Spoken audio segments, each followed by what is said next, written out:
नमस्कार, यो समाचारमा स्वागत छ। म मेनुका श्रेष्ठ। म अपेक्षा तिमिल सेना। सुरु गरौँ अहिलेसम्मका प्रमुख समाचारबाट।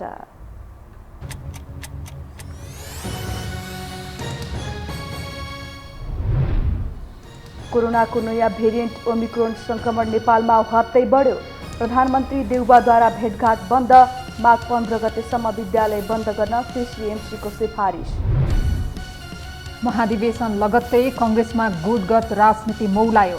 शेखर विरुद्ध संस्थापन पक्ष तेलेरै अघि बढ्दै शेखरको पनि देउवा विरुद्ध मोर्चाबन्दी सुरु। माघ 12 गते हुने राष्ट्रिय सभा निर्वाचनका लागि भोलिदेखि आचार संहिता लागू हुने। पालना नभए कारबाही गर्ने आयोगको चेतावनी। सरकारी कार्यालयमा सेवा दिन जाने सेवाग्राहीका लागि सधैँको शास्ति। एउटै कामका लागि 3 दिनसम्म धाउनुपर्ने बाध्यता। समयमै सेवा नपाउँदा नागरिकमा आक्रोश। र गौतम बुद्ध क्रिकेट रङ्गशालाको स्वामित्व भरतपुर महानगरपालिकाले लियो। आर्थिक र प्राविधिक मूल्याङ्कनपछि काम अघि बढाइने।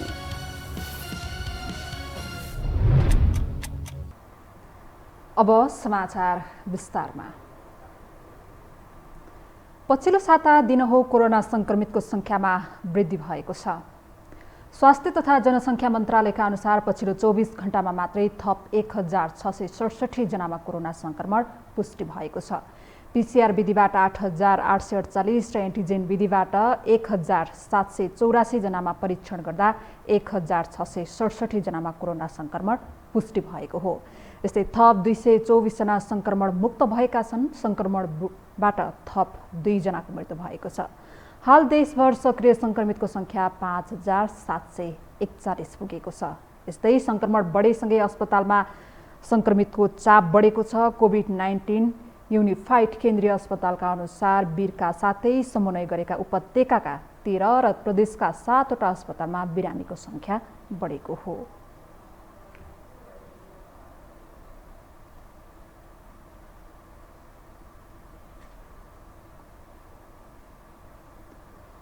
कोभिड-19 व्यवस्थापन समितिको बैठकले आगामी माघ 15 गतेसम्म कक्षा 10 सम्मको विद्यालय बन्द गर्न सिफारिस गरेको छ। कोरोना संक्रमणको जोखिमलाई मध्यनजर गर्दै आज बसेको समितिको बैठकले माघ 15 गतेसम्म विद्यालय बन्द गर्न सिफारिस गरेको हो। कोभिड-19 सङ्कट व्यवस्थापन समन्वय केन्द्रकी प्रवक्ता सहसचिव सुनिता नेपालका अनुसार कोरोना संक्रमण पछिल्लो दिनमा बढ्दै गएको निष्कर्षका साथै बैठकले यो निर्णय गरेको हो। बैठकले गरेको निर्णय कार्यान्वयनका लागि सङ्घीय मामिला तथा सामान्य प्रशासन मन्त्रालयलाई लेखी पठाउने निर्णय बैठकले गरेको छ।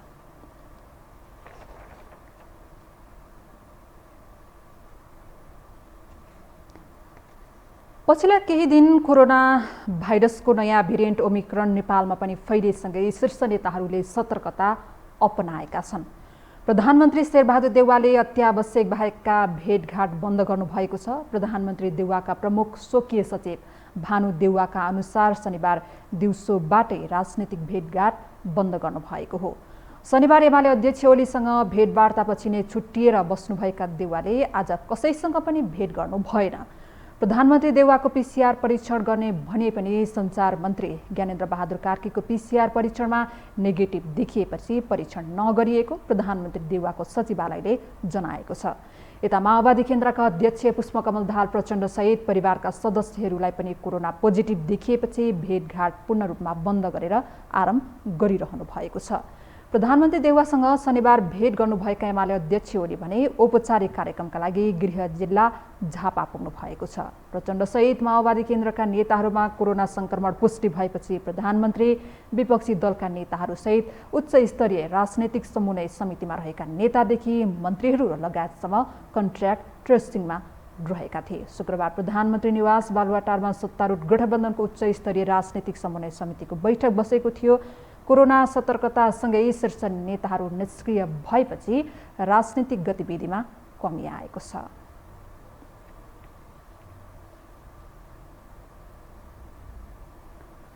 सरकारले उपत्यकाको विद्यालयमै गएर बालबालिकालाई कोरोना विरुद्धको खोप लगाउन थालेको छ। कोरोना संक्रमित बढेसँगै सरकारले काठमाडौँ र ललितपुरमा फाइजर र भक्तपुरमा मोडर्ना खोप लगाउन सुरु गरेको स्वास्थ्य सेवा विभागको खोप शाखाले जनाएको छ। आजदेखि विद्यालय तहमै खोप लगाउन जिल्लालाई निर्देशन दिए पनि केहीले भने सुरु गरेको छैन। भक्तपुरको सूर्यविनायक नगरपालिकाले 600 भन्दा बढी विद्यार्थीलाई खोप लगाएर खोप लगाउने अभियानको सुरुवात गरेको हो।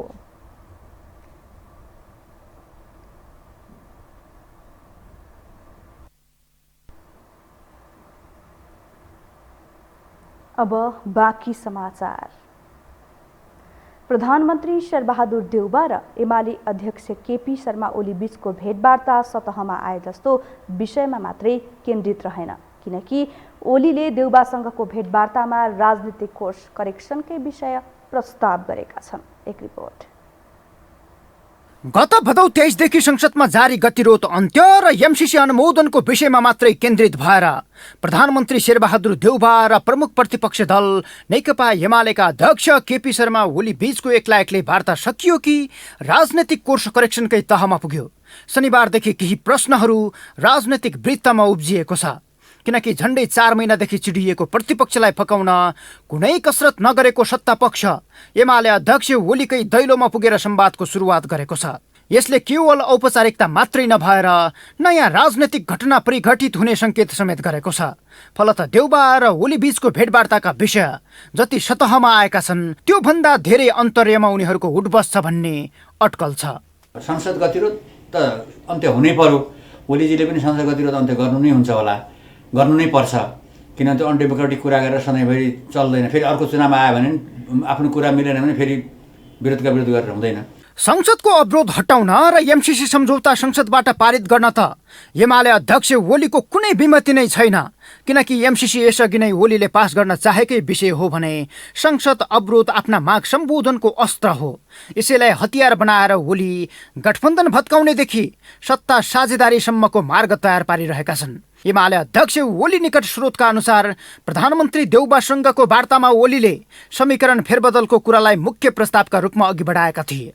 राष्ट्रिय सभा निर्वाचनपछि सत्ता समीकरण फेरबदल गर्दै एमाले र कांग्रेस सहित केही साना दलको सहभागितामा सरकार बनाउने, देउबालाई प्रधानमन्त्रीकै रूपमा निरन्तरता दिएर कांग्रेसलाई 11 मन्त्रालय दिने, एमालेले 8 मन्त्रालय लिने र बाँकी मन्त्रालयमा सहायक दललाई समेट्ने ओलीको प्रस्ताव थियो।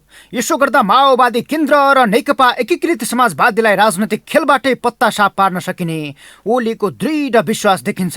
तर बाँकी प्रधानमन्त्री देउबाकै हातमा रहेको एमाले नेताहरू बताउँछन्। वार्ताको ढोका चाहिँ हामीले खुल्ला गरेर हामी सहमतिका साथ अगाडि जान्छौँ भन्ने कुरामा हामीले त हाम्रो हातमा अगाडि बढायौँ त। प्रमुख प्रतिपक्षी दलको नेताको हैसियतले हाम्रो अध्यक्षले सामान्य प्रधानमन्त्रीसँग हाम्रा मुद्दाहरू यी हुन्, त्यसमा तपाईँको सरकारको सत्तारूढ दलको नेपाली कांग्रेसको सभापतिको मुलुकको प्रधानमन्त्रीको हिसाबले तपाईँको आफ्नो चाहिँ त्यसमा के प्रतिक्रिया छ, तपाईँको स्ट्यान्ड के हो हाम्रो मुद्दाहरूका सन्दर्भमा भनेर हाम्रो अध्यक्षले खुलेर प्रधानमन्त्रीसँग आफ्नो दलका स्ट्यान्डहरू राख्नु भएको पहिलो कुरा त यो हो नि त। सांगठनिक आधार कमजोर र विभाजनको मार खेपेका दुई दल नेकपा माओवादी केन्द्र र नेकपा एकीकृत समाजवादी सत्ताकै आडमा चुनावमा गएर जनाधार तयार गर्ने अनि सत्ताको स्वाद लिइरहने दाउमा छन्। तर एमाले चाहिँ त्यस्तो रणनीति भत्काउने दाउमा छ। यसै कारण ओली एमाले र कांग्रेसको समीकरण सहित सरकार बनाउने र लगत्तै संसदीय चुनाव घोषणा गर्ने चाहनामा लिप्त रहेको विज्ञहरूको बुझाइ छ। यसो गरे एमसीसी पास गर्न कुनै समस्या नपर्ने आश्वासन समेत देउबालाई दिएका छन्।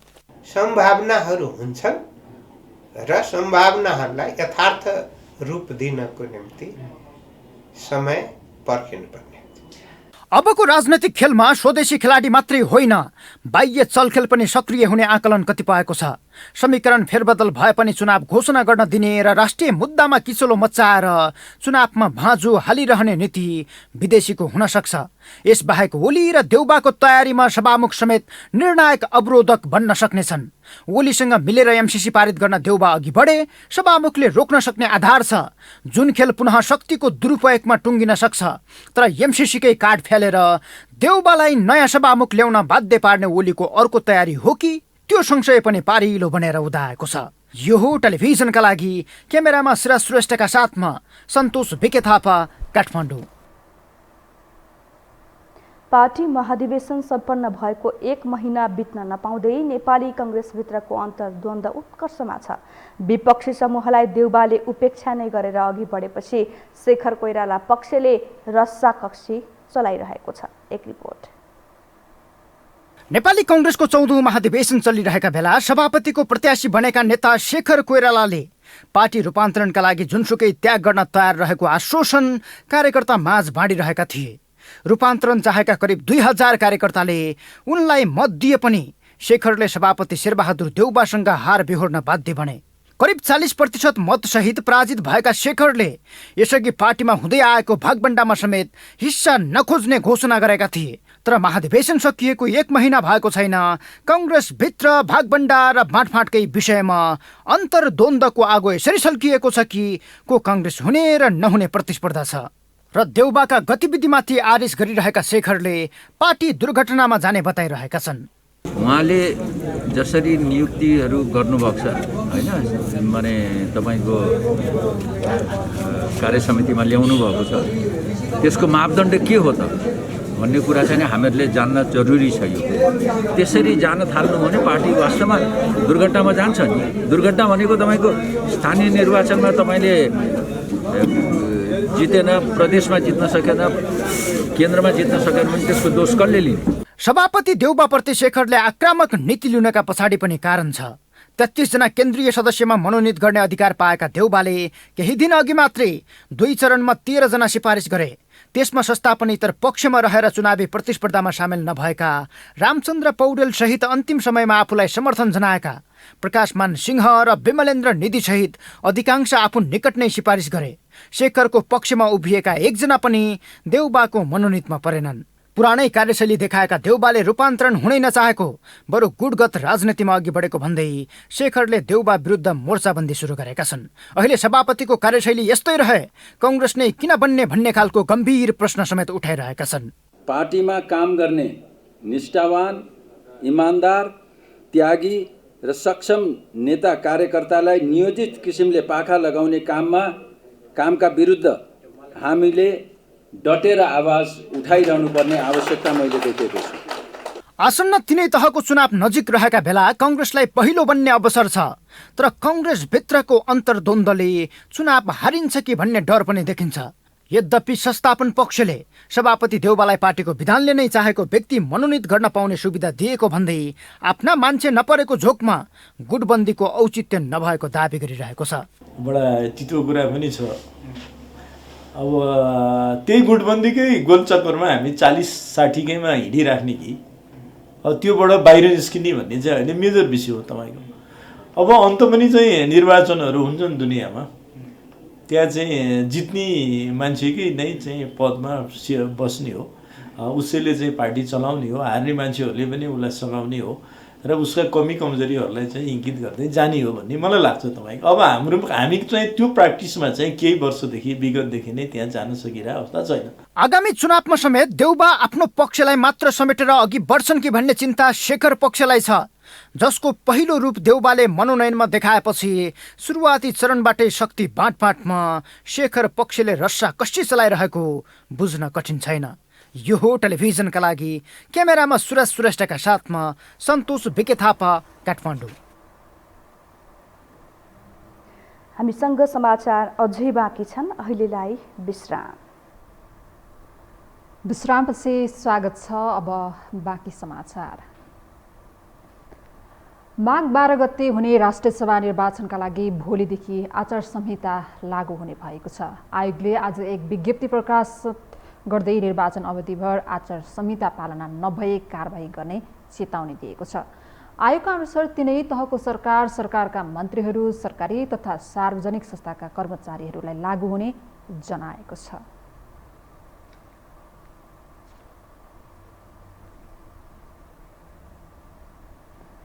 जब तत्कालीन ओली सरकारले नेपाल ट्रस्ट ऐन 2064 संशोधन गर्यो तब यति बता जस्ता व्यापारीहरूलाई सार्वजनिक जग्गा हडप्न सहज बन्यो।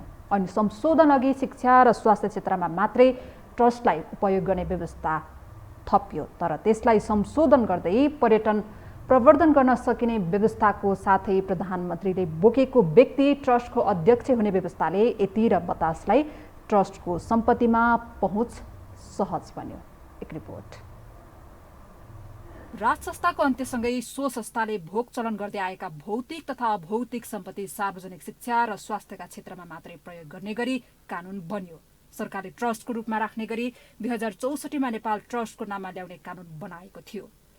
नेपाल ट्रस्ट सम्बन्धी कानून अनुसार नारायणहिटीदेखि गोकर्णसम्म छरिएर रहेको जग्गा र संरचनालाई शिक्षा र स्वास्थ्य बाहेक अन्य व्यापारिक प्रयोजनमा लगाउनै मिल्दैन थियो। ट्रस्टको सञ्चालक समितिमा प्रधानमन्त्री संरक्षक रहने व्यवस्था र गृहमन्त्री अध्यक्ष रहने व्यवस्था गरिएको थियो।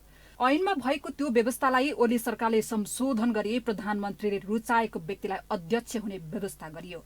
2075मा केही नेपाल ऐन संशोधन गर्न बनेको ऐन 2075 आयो। त्यहाँ नेपाल ट्रस्टको ऐन पनि संशोधन भयो।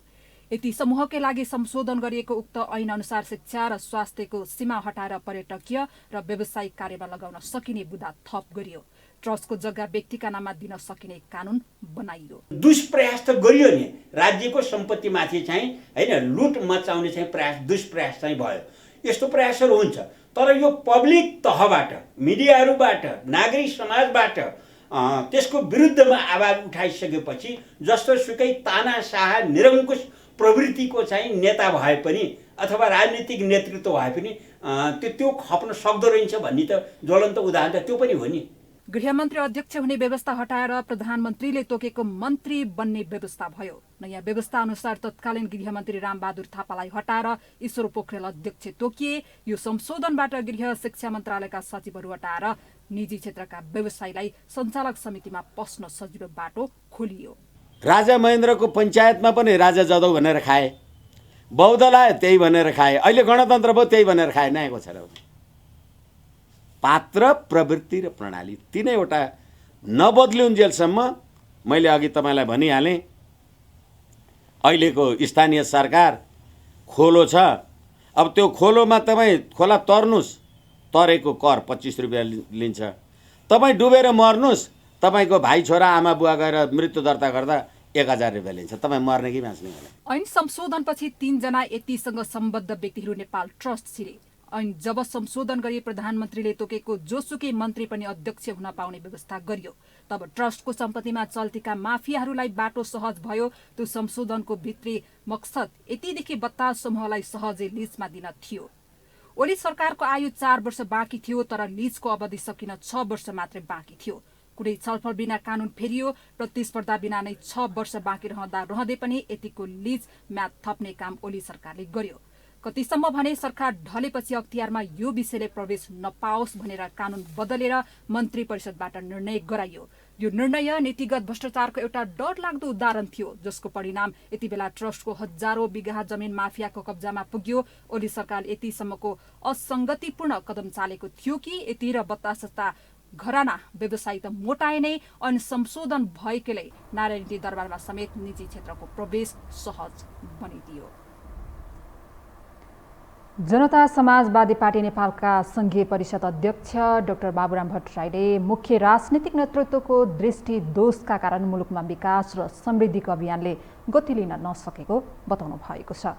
अध्यक्ष भट्टराईले मुलुकमा विकास र समृद्धिको कामलाई गतिका साथ अघि बढाउन राजनीतिक नेतृत्वले विज्ञहरूको ज्ञान, सिप र अनुभवको सदुपयोग गर्नुपर्ने पनि स्पष्ट पार्नुभयो। उहाँले कृषि, उद्योग र सेवाको क्षेत्रको उचित सन्तुलन मिलाउने र छिमेकीहरूमा आएको परिवर्तनलाई आत्मसात गरेर राजनीतिक नेतृत्व अघि बढे मुलुकमा छिटोभन्दा छिटो विकास र समृद्धि हुने तर्क समेत गर्नुभयो। मलाई बडो दिक्क लाग्छ, उहाँले परिस्थिति फेरिसक्यो, हाम्रो एजेन्डा फेरिसके, छरछिमेक फेरिसक्यो, विश्व परिधि फेरिसकेका छ। तर हाम्रो यति बेलाको मुख्य कार्यभार भनेको चाहिँ छिटोभन्दा छिटो विकास समृद्धि ल्याउने हो। तर यसमा हुँदाहुँदै थियो त भन्न थाल्नु सबैले समृद्धि, तर त्यो समृद्धि हो कि आउँछ कसरी भनेर मात्रै आउँछ कि त्यसको निम्ति खास त्यहाँ नियमहरू बुझ्नुपर्छ र यी अर्थतन्त्रका विभिन्न क्षेत्रहरू छन् त्यो सन्तुलन मिलाउनुपर्छ। अध्यक्ष भट्टराईले मुलुकबाट गरिबी निवारण नभई व्यापार व्यवसाय फस्टाउन नसक्नेतर्फ पनि उद्योगी व्यवसायीहरूले ध्यान दिनुपर्ने बताउनुभयो।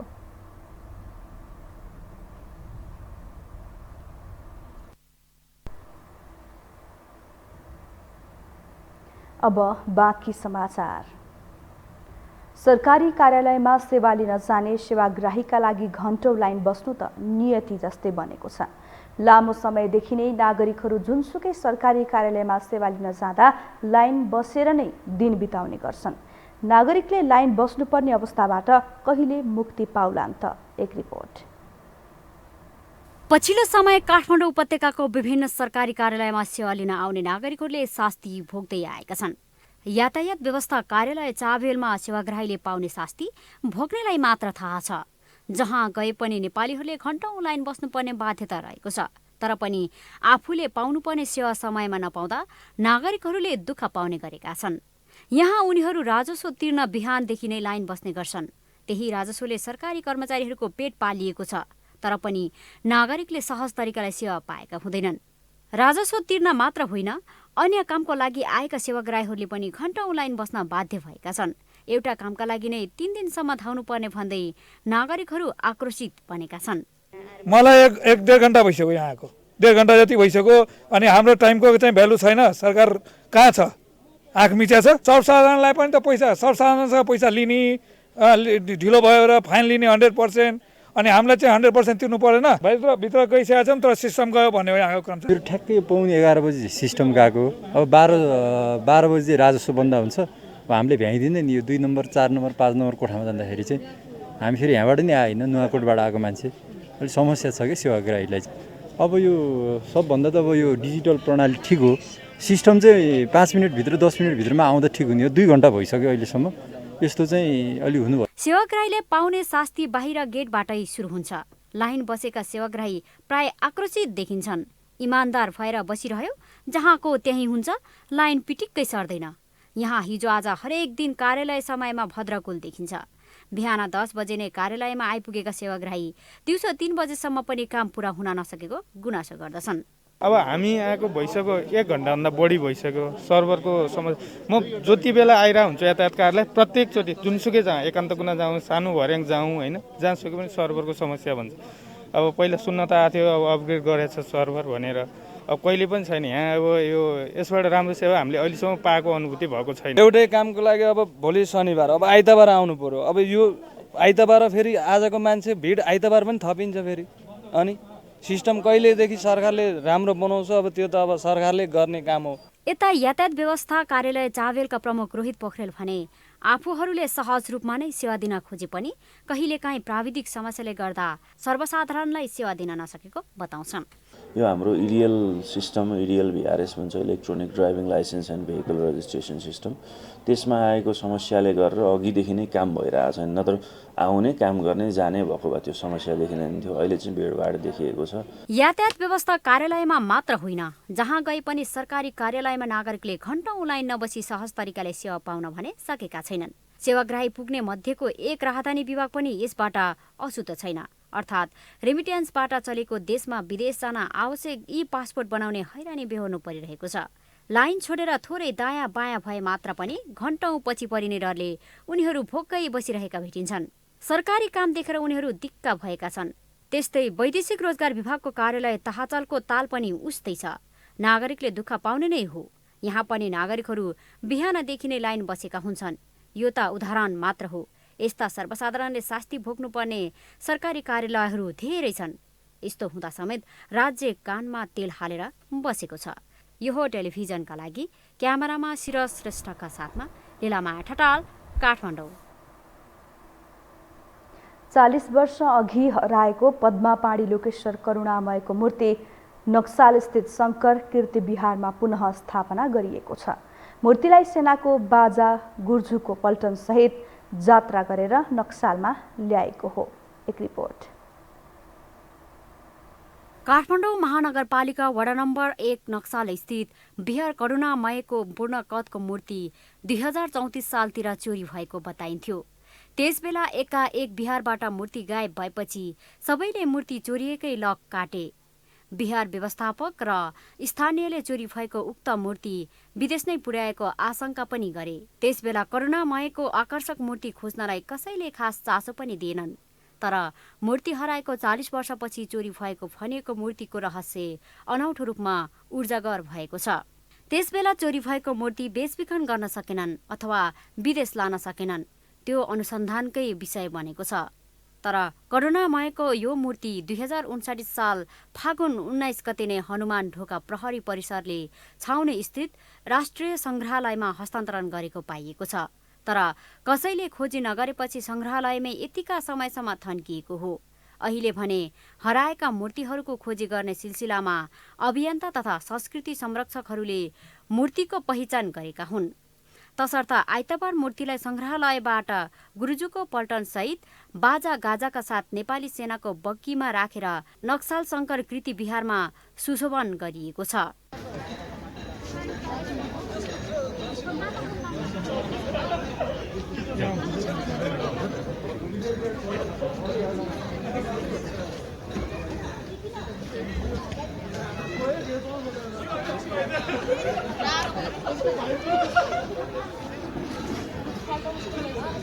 संग्रहालयमा विदेशबाट फिर्ता आएको मूर्ति 48 वटा रहेको छ भने नेपालमै हराएर खोजी गर्न नआएका मूर्तिहरू झण्डै 1200 वटा रहेका छन्। तर अहिलेसम्म पनि खोजी कार्य गर्न कोही पनि नआएको संग्रहालयले जनाएको छ। जहाँबाट हराएको मूर्ति त्यही ठाउँमा पुनर्वास गराउन पाउँदा खुसी भएको राष्ट्रिय संग्रहालयका प्रमुख जयराम श्रेष्ठ बताउँछन्। मूर्तिहरू कुनै किसिमबाट चोरी भएर त्यो प्रतिस्थापना गर्न सक्ने गरी लगत राखेर त्यसलाई चाहिँ आइडेन्टिफाई गरेर त्यसको प्रमाण जुटाउन सकेर त्यसको सुरक्षाको ग्यारेन्टी दिन सक्यो भने त्यसलाई चाहिँ हामीले हाम्रो संस्कार परम्परा अनुसार चाहिँ प्रतिस्थापना गरेर हाम्रो जीवन्त सम्पदालाई कायम गर्नुपर्छ भन्ने राख्छ। मूर्ति प्रतिस्थापना गर्दा स्थानीय बासिन्दा बाजागाजा सहित सहभागी भएका थिए। यसरी हराएको मूर्ति सम्पदा संरक्षण अभियान्तको सहयोगमा सम्भव भएकोले पहिलेकै ठाउँमा नक्सलमा सुशोभन गरिएको हो। अति हर्षित छौँ। यो मूर्ति पाउन अभियन्ताहरू यादवलाल कायस्थजीले निकै मिहिनेत गर्नुभएको रहेछ। उहाँको सहयोगबाट हामीले आज यो मूर्ति पायौँ, लैजान्दैछौँ। अब उहाँलाई चाहिँ नि जुन ठाउँमा हामीले हिजो देखाएको थियौँ त्यही ठाउँमा राखिने भएको हुनाले वडावासी सबै खुसी छन् भन्ने मलाई लाग्छ। नेपालमा अलपत्र अवस्थामा छाडिएका सयौं वर्ष पुराना मूर्तिहरू संग्रहालयमा सुरक्षितसँग राखिएको पाइएको छ। त्यसमध्येको नक्सलको पदमा लोकेश्वर करुणामयको मूर्ति 40 वर्षपछि पुनः स्थापना गर्न पाउँदा उत्साहित भएको स्थानीय बताउँछन्। र यो फर्काउने क्रममा चाहिँ अब हामी स्थानीय टोलवासीहरू सबैजना नै हर्षित र खुसी भएको छौँ। र यसको पनि अब त्यहाँ चाहिँ यो मूर्तिलाई चाहिँ यहाँबाट बग्गीमा राखेर लगिसकेको अवस्थामा चाहिँ त्यहाँ चाहिँ हाम्रो पुरा स्थानीय युवा युवती अब दाजुभाइ सबैजना चाहिँ आमा बुवाहरू सबैजना चाहिँ सबैमा चाहिँ एउटा उल्लास हर्ष उल्लास एउटा छाएको छ। काठमाडौँका विभिन्न ठाउँका मन्दिरको प्राचीन मूर्तिहरू कहिले कति र कसरी हराए भन्ने तथ्याङ्क कसैसँग पनि छैन।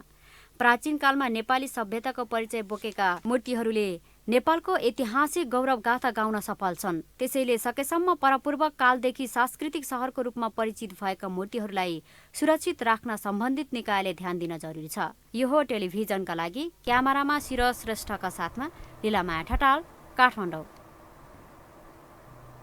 नेकपा माओवादी केन्द्र सांसद अमनलाल मोदीले गभर्नर महाप्रसाद अधिकारी अर्थमन्त्री जनार्दन शर्मालाई असफल बनाउन लागि परेको आरोप लगाउनु भएको छ। सांसद मोदीले गभर्नर अधिकारीले आफ्नो पार्टीका नेता समेत रहनुभएका अर्थमन्त्री शर्मालाई असफल बनाउन प्रयास गरिरहनु भएको आरोप लगाउनु भएको हो। आज सिंहदरबारमा आयोजित सार्वजनिक लेखा समितिको बैठकमा बोल्दै उहाँले माओवादीबाट मन्त्री बन्नुभएका शर्माले राम्रो काम गर्ने देखेपछि त्यसलाई असफल बनाउन राष्ट्र बैंकले खोजेको समाचार बाहिर आएको भन्दै सत्य के हो भनी गभर्नर अधिकारीसँग प्रश्न गर्नुभयो।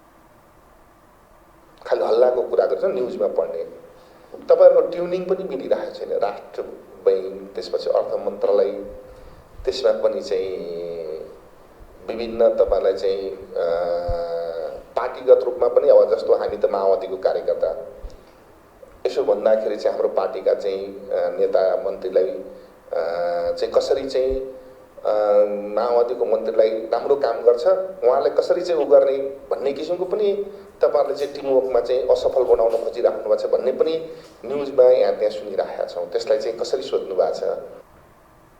यता जवाफमा गभर्नर अधिकारीले अर्थमन्त्री शर्मालाई असफल बनाउन आफू लागेको भन्ने सांसद मोदीको भनाइ गलत भएको बताउनु भयो। उहाँले ब्युरोक्रेट्सहरूले संस्था चलाउनु पर्ने व्यक्तिहरूले त्यस्तो खालको सोचाइ कहिल्यै नराख्ने तर्क समेत गर्नुभयो। मोदीज्यूले उठाउनु भएको थियो अर्थ मन्त्रालय राष्ट्र ब्याङ्क बीचको चाहिँ यो सम्पर्क आदि इत्यादि केही हो कि भनेर म यसमा चाहिँ निवेदन गर्न चाहन्छु। हामी ब्युरोक्रेट्सहरू संस्था सञ्चालन गर्नुपर्ने व्यक्तित्वहरूले कहिले पनि त्यस्तो खालको चाहिँ सोचाइ कहिले राख्दैनौँ। कहिलेकाहीँ आउँछ यो बिचको मिडियाकर्मी साथीहरू कहीँ कतै लेखिया हामी पनि देख्छौँ, तर त्यस्तो कहीँ पनि हुँदैन। संस्थालाई कसरी हुन्छ, सिस्टमलाई कसरी हुन्छ, आफ्ना पोलिसीहरूलाई कसरी हुन्छ इफेक्टिभली लैजाने हो। त सोचाइ फरक हुनसक्छ कोही कसैको होइन, जसले लेखिराख्नु भएको छ उहाँको एक खालको एक्सपेक्टेसन होला। गभर्नर अधिकारीले आफूहरूले बुझाउन नसकेका कारणले गर्दा पनि मिडियाहरूले मन्त्री शर्मा र आफूबीच मतभेद रहेको भनेर गलत समाचार बनाएको दाबी समेत गर्नुभयो।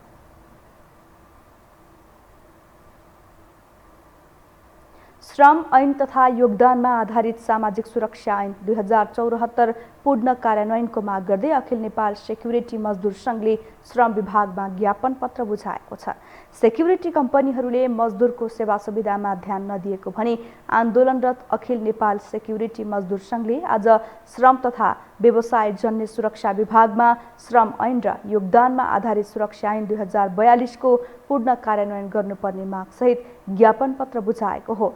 सङ्घले श्रम ऐन र सामाजिक सुरक्षा ऐनलाई पूर्ण रूपमा कार्यान्वयन गराउनु भनी सर्वोच्च अदालतले 2077 साल पुस 22 गते दिएको अन्तरिम आदेश कार्यान्वयन गराउन माग गरेको छ। एकमा सम्मानित सर्वोच्च अदालतको 2077 पौष 22 गतेको अन्तरिम आदेशलाई कार्यान्वयन गराइयोस्। 2 मा श्रम ऐन योगदानमा आधारित सामाजिक सुरक्षा ऐन 2074 लाई पूर्ण रूपमा कार्यान्वयन गराइयोस्। 3 मा अवैधानिक रूपले इजाजत नलिई सञ्चालित कम्पनीहरूलाई तुरुन्तै बन्द गराइयोस्। 4 मा अधिकार सम्पन्न मजदुर आयोग गठन गरियोस्। 5 मा सार्वजनिक खरिद ऐन श्रम क्षेत्रमा पूर्ण रूपले बन्द गरियोस्। ज्ञापन पत्र सहित श्रम विभाग पुगेका मजदुरहरूले नाराबाजी समेत गरेका थिए। सङ्घको ज्ञापन पत्र बुझ्दै श्रम तथा व्यवसाय जन्य सुरक्षा विभागका महानिर्देशक उमाकान्त आचार्यले ज्ञापन पत्रमा उल्लेखित मागलाई विभागले सकारात्मक रूपमा लिएको बताउनुभयो। यो टिम सकारात्मक छ, सकेसम्म हामी यो गर्नेवाला छौँ। केही सन्तुलन मिलाएर जानुपर्ने बाध्यता छन्। तपाईँहरूले भन्न खोजेको के हो भने यो रोजगारदाताहरू प्रतिष्ठानहरूका पनि केही समस्या छन् होइन। अनि हाम्रो ओभरअल कानुन कार्यान्वयनको वातावरण हामी के भयो भने अलिकति तपाईँहरूलाई मभन्दा धेरै जानकार हुनुहुन्छ कि धेरै किसिमका राजनीतिक परिवर्तनहरू गर्दै आइपुगेको अवस्थामा हामीले संविधानदेखि लिएर कानुनहरू पनि फेरिरहेको अवस्था। महानिर्देशक आचार्यले मजदुरहरूलाई स्वदेशमै काम गर्ने उचित प्रबन्ध मिलाई विदेश जानेहरूको सङ्ख्यालाई कम गर्नुपर्ने धारणा समेत राख्नुभयो।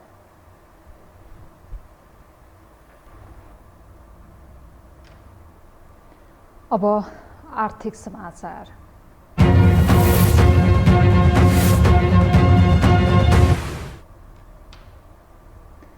साताको पहिलो कारोबारको दिन आज नेपाल स्टक एक्सचेन्ज नेप्से परिसूचक उच्च अङ्कले बढेको छ। आज नेप्से परिसूचक 73.05 अङ्कले बढेर 2705.51 अङ्कमा पुगेको हो। आज क वर्गका कम्पनीहरूको कारोबार मापन गर्ने सेन्सेटिभ इन्डेक्स पनि 13.21 अङ्कले बढेको छ। त्यस्तै आज कारोबार रकम पनि 7 अर्ब नागेको छ। दिनभर भएका 82,013 कारोबारबाट 239 कम्पनीका 1,50,58,621 किता सेयर किनबेच भएका छन्। जसअनुसार कारोबार रकम 7 अर्ब 10,18,31,591 पुगेको छ। नेप्सीका अनुसार आज 9 कम्पनीको सेयर मूल्यमा उच्च वृद्धि भएको छ।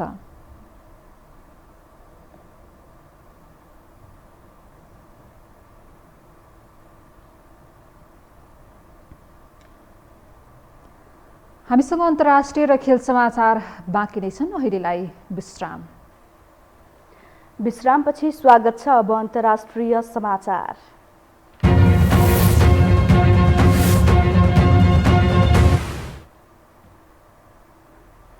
पाकिस्तानमा हिमपातका कारण कम्तीमा 22 जनाको ज्यान गएको छ। भारी हिमपातपछि कठ्याङ्ग्रिएर कम्तीमा 22 जनाको ज्यान गएको अन्तर्राष्ट्रिय सञ्चार माध्यमले जनाएका छन्। उनीहरूमध्ये 6 जना बालबालिका रहेका छन्। पाकिस्तानको मुरी र पन्जाब प्रान्तमा 20 वर्ष यताकै भारी हिमपात भएको हो। राजधानी इस्लामाबादको उत्तरमा रहेको पर्यटकीय क्षेत्र मुरीको पहाडी सहर नजिकै फँसेकाहरूको उद्धार गरिएको छ। हिमपातले प्रभावित केही क्षेत्रमा आपतकाल घोषणा गरिएको आन्तरिक मन्त्री शेख रसिदले जानकारी दिएका छन्। पाकिस्तानी प्रधानमन्त्री इमरान खानले ट्विट गरी आफू निकै मर्माहत भएको उल्लेख गरेका छन्।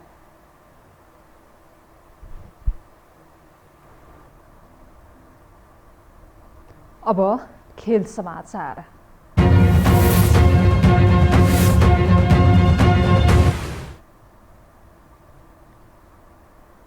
भरतपुर महानगरपालिकाकी मेयर रेणु दाहालले गौतम बुद्ध अन्तर्राष्ट्रिय क्रिकेट रङ्गशालाको स्वामित्व अब भरतपुर महानगरपालिकाले लिने बताउनु भएको छ। मेयर दाहालले धुर्मु सुन्तले फाउन्डेसनले दिएको आर्थिक र प्राविधिक प्रतिवेदनको सरकारी पक्षबाट मूल्याङ्कन गरिसकेपछि रङ्गशालाको स्वामित्व भरतपुर महानगरपालिकाले लिने बताउनु भएको हो।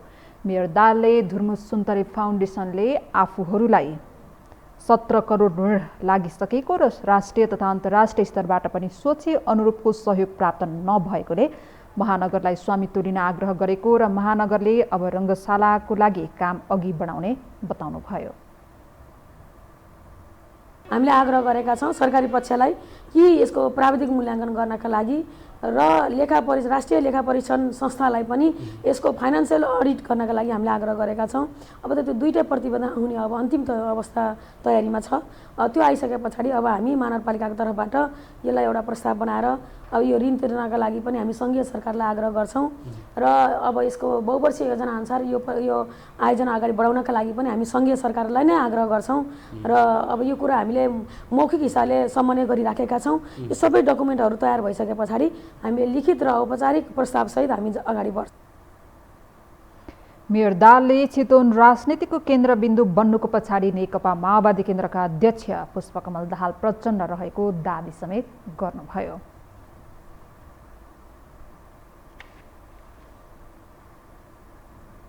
अब मौसम सम्बन्धी जानकारी।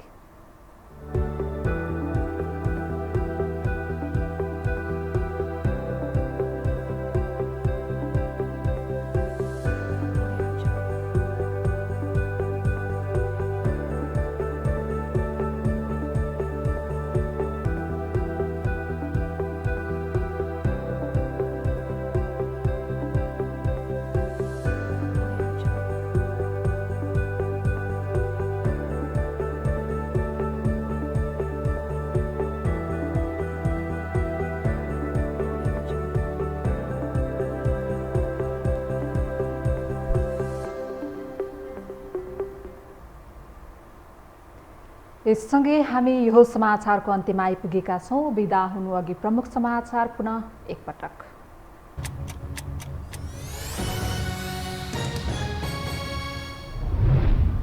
कोरोनाको नयाँ भेरिएन्ट ओमिक्रोन संक्रमण नेपालमा उहात्तै बढ्यो। प्रधानमन्त्री देउवाद्वारा भेटघाट बन्द।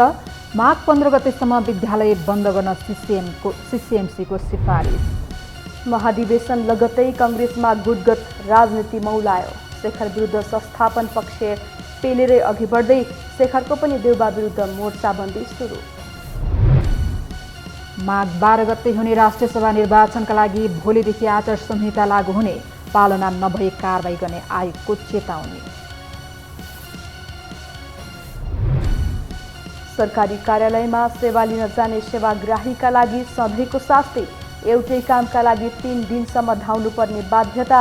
समयमै सेवा नपाउँदा नागरिकमा आक्रोश।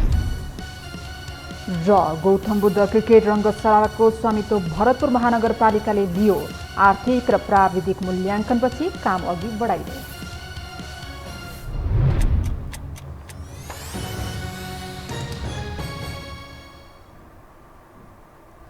हौस् त यो समाचार सकियो। समाचार बुलेटिनका साथै यो टेलिभिजनका सम्पूर्ण कार्यक्रम यो टेलिभिजन.com, यो खबर.com, युट्युब र फेसबुकमा पनि पढ्न र हेर्न सक्नुहुनेछ। मोबाइलमा यो टिभी एप डाउनलोड गरी हामीलाई प्रत्यक्ष हेर्न सक्नुहुनेछ। तथ्यसहितको निष्पक्ष समाचार तथा मनोरञ्जनका लागि हेर्दै रहनुहोला यो टेलिभिजन। नमस्कार।